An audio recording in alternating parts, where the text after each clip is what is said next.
नमस्कार साथियों, श्रेष्ठ एग्रो क्लासेस के यूट्यूब चैनल पर एक बार फिर से आप सभी का हार्दिक स्वागत है, अभिनंदन।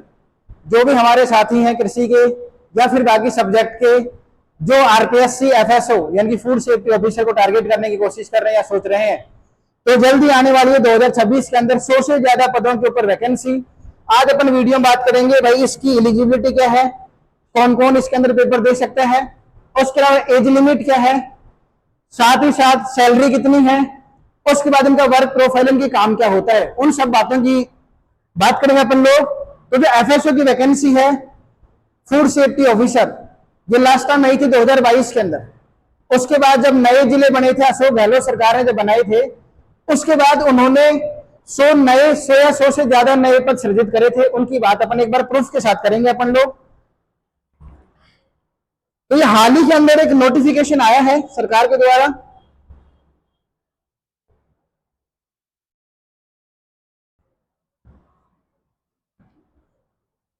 इसके अंदर यदि अपन बात करें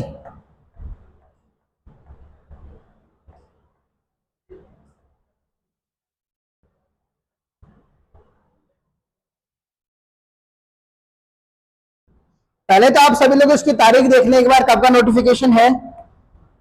ये है 22 मई का, इसी साल का है, 2026 का ही, ठीक है, ये तो डेट होगी। अब अपन बात करें भाई क्या है इसके अंदर।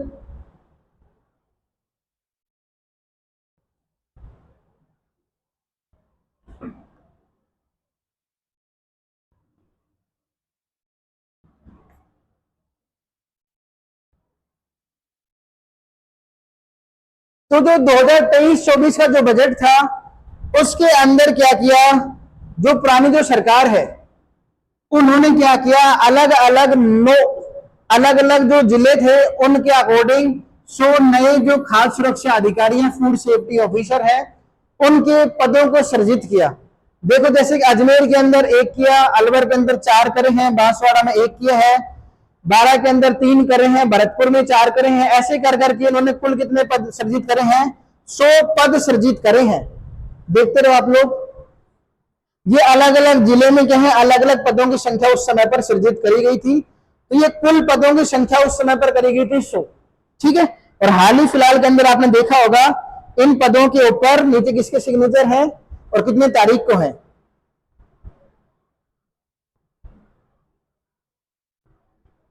ठीक है, 22 मई के साइन है, ठीक। अब अपन बात करेंगे भाई, जब पिछली बार ये वैकेंसी है तो उसके नोटिफिकेशन को देखें तो इसमें कौन कौन लोग एलिजिबल है, कौन कौन एग्जाम दे सकता है, कितनी आयु सीमा है, क्या काम है। तो ये लास्ट टाइम का नोटिफिकेशन है। उस समय पर जो नोटिफिकेशन आया था, ये आया था बेटे 200 पदों के ऊपर। उस समय पर 200 पद थे, उसमें से नॉन टीएसपी के 179, सहरिया के 3 और टीएसपी के 18, ऐसे कुल पद थे 200। कब का, ये 22-23 का नोटिफिकेशन, ठीक है। अब इसके अंदर अपन बात करें इसकी एलिजिबिलिटी क्या क्या होगी, कौन कौन एग्जाम दे सकता है। तो इसकी जो एलिजिबिलिटी है या शैक्षणिक योग्यताओं की बात करें अपन लोग, तो पिछले नोटिफिकेशन में कौन कौन लोग इस एग्जाम के लिए एलिजिबल थे। तो पहले तो अपने पास डिग्री होनी चाहिए किसके अंदर, फूड टेक्नोलॉजी के अंदर, उसके अलावा डेयरी टेक्नोलॉजी के अलावा बायोटेक्नोलॉजी, ऑयल टेक्नोलॉजी, इन चारों के अंदर डिग्री हो। साथ ही साथ अपने पास एग्रीकल्चर की क्या हो, डिग्री हो, या वेटनरी की डिग्री हो, या बायोकेमिस्ट्री, और साथ में क्या माइक्रोबायोलॉजी, या फिर मास्टर डिग्री हो किसमें, केमिस्ट्री में, या फिर डिग्री किसमें हो, मेडिसिन, किसी भी एक रिकॉग्नाइज यूनिवर्सिटी से। इन सब से यदि अपने पास कोई भी एक डिग्री है तो अपन इस एग्जाम के लिए एलिजिबल है। या फिर कोई भी ऐसे इक्विवेलेंट क्वालिफिकेशन जो सेंट्रल गवर्नमेंट के हैं इसके इक्विवेलेंट, ठीक है, वो सब क्या है इसके लिए एलिजिबल। अब अपन बात करें इसके पे स्केल की, तो इसका जो पे मैट्रिक्स है, पे मैट्रिक्स का लेवल है, ये L11 की वैकेंसी है, पे ग्रेड है 4200, ठीक है, जिसमें लगभग जो सैलरी है स्टार्टिंग में जो फिक्सेशन होता है उससे पहले लगभग सैलरी आती है 36,000 के आसपास, लेकिन जो नेट सैलरी है कट पिटा करके अपने अकाउंट में लगभग आती है 26,000 के आसपास। और वहीं जब फिक्सेशन अपना पूरा हो जाता है यानी कि 2 साल के बाद लगभग सैलरी हो जाती है 60,000। ठीक है, अब अपन बात करें जो ये पिछली बार जो वैकेंसी आई थी उस समय पर इसका एज लिमिट क्या थी, तो इसकी जो न्यूनतम आयु है वो तो 18 वर्ष, वही अधिकतम आयु कितनी है 40 वर्ष। 18 से 40 वर्ष तक यदि अपने पास एज है तो अपन इसके लिए क्या है इलिजिबल।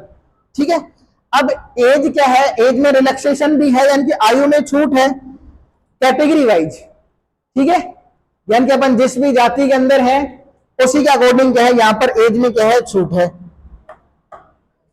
यदि अपन किसके हैं, एससी कैटेगरी से हैं, एसटी से हैं या फिर ओबीसी से हैं, तो उनमें क्या होता है 5 साल का रिलैक्सेशन, मतलब अपन 45 साल तक है इसके लिए इलिजिबल। वही यदि अपन बात करें जनरल कैटेगरी जो वुमेन्स है उनके लिए भी क्या है 5 साल का रिलैक्सेशन। उसके बाद जो भी वुमेन है एससी की, एसटी की, ओबीसी की, उसके अलावा ईडब्ल्यूएस की जो राजस्थान स्टेट की है उनके लिए 10 साल का रिलैक्सेशन है। मतलब ये लोग, इन लोगों की अधिकतम आयु है 50 वर्ष तक यदि आयु है तो ये उस फॉर्म को अप्लाई कर सकते हैं।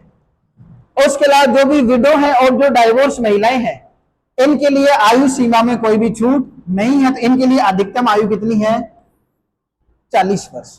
ठीक है, ये क्या है इसका एज लिमिट, इलिजिबिलिटी, और साथ में अपन ने बात की 100 से ज्यादा पदों पर वैकेंसी आने के चांसेस हैं। 2026 के अंदर इसके नोटिफिकेशन के पूरे चांसेस हैं। एग्जाम शायद तक 2027 के अंदर हो। ठीक है, तो अब अपन बात करें इनका जो वर्क प्रोफाइल है, ये काम क्या क्या करते हैं। तो जो फूड सेफ्टी ऑफिसर इनका काम होता है, जो भी फूड के जो सोर्स है, चाहे होटल हो, रेस्टोरेंट हो या फिर कोई भी डेयरी हो, उन सब के अंदर क्या करते हैं ये लोग, जो भी फूड या जो भी वहां प्रोडक्ट बनते हैं उनकी क्वालिटी या गुणवत्ता की क्या करते हैं जांच करते हैं। यदि इनके पैरामीटर के अकॉर्डिंग वहां पर फूड बन रहा है तब तक तो क्या करते हैं ये उस फूड को पास करते हैं। यदि इनके पैरामीटर को फॉलो नहीं करते हैं तो क्या करते हैं उस फूड को क्या कर देते हैं डिस्ट्रॉय कर देते हैं, या फिर उसको उपयोगी नहीं रखते, उसको क्या कर देते हैं ये किसी जगह पर डंप कर देते हैं, दबा देते हैं। और यदि ज्यादा मिलावट है किसी प्रोडक्ट के अंदर तो पूरी उस दुकान को या रेस्टोरेंट क्या कर देते हैं सील कर देते हैं। ये सारा काम होता है इनका काम होता है, फील्ड की जॉब होती है ये। अब अपन बात करें जो एग्जाम पैटर्न है, इसका एग्जाम पैटर्न क्या होगा, तो इसका एग्जाम पैटर्न जैसे भी तो पिछली बार था, इस बार भी चांसेस यही है कि भाई जीके क्वेश्चन तो 40 आएंगे, क्योंकि आरपीएस ने यही फॉलो कर रखा है पैटर्न। 40 क्वेश्चन जीके के आएंगे, 110 क्वेश्चन सब्जेक्ट के आएंगे। ठीक है, तो ये क्या इसका एग्जाम पैटर्न है। ठीक, तो ये सारी बात होगी फूड सेफ्टी ऑफिसर की यानी कि एफएसओ की। सृष्टि एग्रो क्लासेस के यूट्यूब चैनल पर ऐसे ही बेहतरीन वीडियोज के लिए आप इसको चैनल को सब्सक्राइब करें। क्लास अच्छी लगे तो लाइक करें। उसी के साथ साथ हम हमारी फैकल्टी के साथ में जल्द ही एफएसओ यानी कि फूड सेफ्टी ऑफिसर का बैच लॉन्च करने जा रहे हैं यूट्यूब चैनल के ऊपर। तो आप हमारे साथ ऐसे ही वीडियोज के लिए जुड़े रहें। मिलते हैं फिर नेक्स्ट क्लास में, तब तक के लिए धन्यवाद। जय हिंद, जय भारत।